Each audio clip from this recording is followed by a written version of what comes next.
Hey, what's going on, everyone? It's your friend Bats. My name is Jared, and this is Superman No Limits, which is volume 1 of a 6-part series.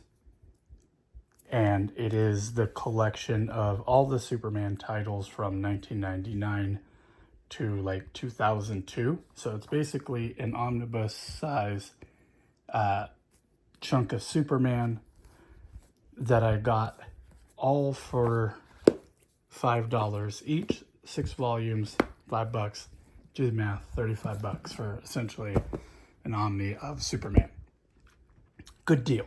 Good deal. And this is also collected in trade paperback currently as City of Tomorrow, where it's compressed into two trade paperbacks. And it's out of print, but now it's getting re-released this summer as the City of Tomorrow compendium. So if you're interested in this series, it will be available back in print here soon. And so this stuff is written by a whole handful of people and writers that I really like. Jeff Loeb, Joe Kelly. I didn't know Stuart Immonen was a writer, not just an artist, and Mark Millar. And Mark Schwartz, I didn't ever read him before until recently. I do like Mike McKone as an artist. Doug Mank is good. So overall, this is just solid, good Superman stories. And it starts off with them like rebuilding the planet. Like it kind of metaphorically, but also literally, right? And it definitely does feel like the start of a new era in this volume. And it's kind of like, which I'm guessing is the end of the Triangle era. And is onto the like millennium era. Like, we're back. And so basically the story starts off with Lois narrating her life and time as the wife of Superman.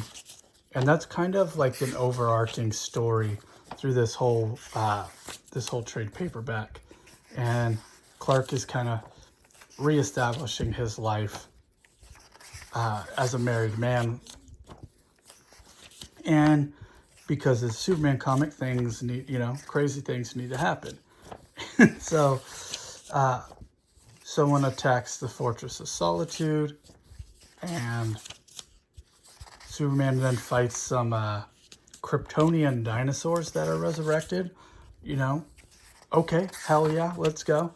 He then fights Mongul. Mongul then shows up and was like, oh, I'm not actually Mongul, I'm Mongul's son, and I need your help to fight someone more powerful than both of us.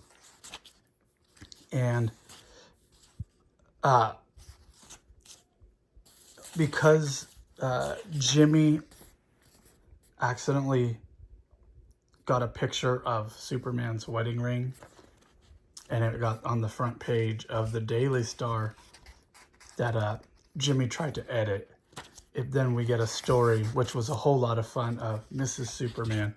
And it's based, I never heard this character, but her name's Obsession. And she's obsessed with Superman, and she's dressing to be his wife. And there's a whole lot of chicks in this volume that are obsessed with Superman. And do you blame them? This was a lot of fun. There was demons. They're not demons. They're teenagers doing drugs that turn them into demons. And that's fun. And Superman has to stop them. You got silliness like Dr. Spectro. And this was pretty wacky. Superman, like, this attractive young lady causes some problems for Superman, and she's got like this ransom, and she screwed all these other villains, and Superman gets them to turn on her, and she's very promiscuous, I guess you could say. And then yeah, it's just a whole lot of fun. It's almost just like one issue is a different story, and there's kind of an overarching story going on overall. Kind of like the John Byrne stuff. This story was fantastic. Lois wakes up and is, you know, happy to be Clark's wife, but she's sometimes, in her narration, she's kind of worried that she doesn't live up to being the wife of Superman. And he's like, but you're the wife of Clark Kent. And then Wonder Woman shows up. She's like, man, we have company.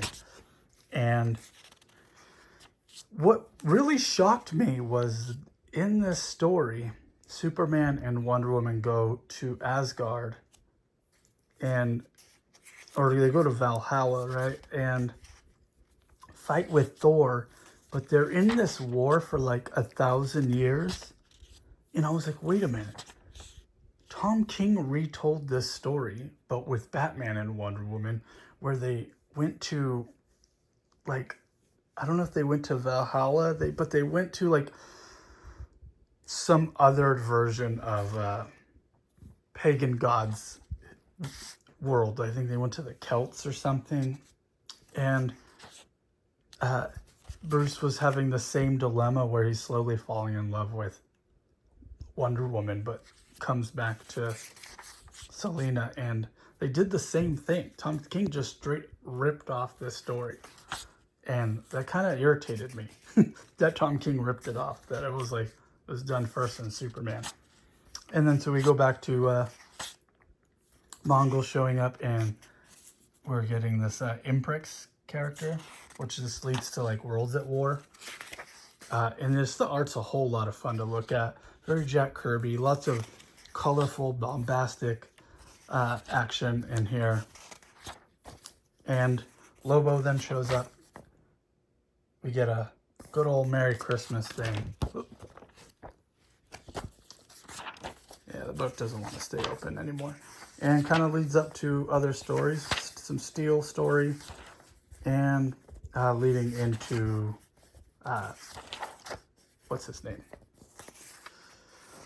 Brain farting. You know his name. The Kryptonian robot who wants to ruin everything for Superman. Eradicator. And yeah, and so him and Eradicator have a fight, they make up, and everything's hunky-dory at the end. And yeah, it's overall solid Superman trade paperback to read in a couple of days. I'm currently on volume 3, so I'll do a review of volume 2 here real soon. So yeah, love this stuff. Definitely recommend going out and getting copies of City of Tomorrow. Or if you can find all 6 for $5 each, recommend that too. So yeah, thanks for watching, and I'll catch you guys on the next one. Peace.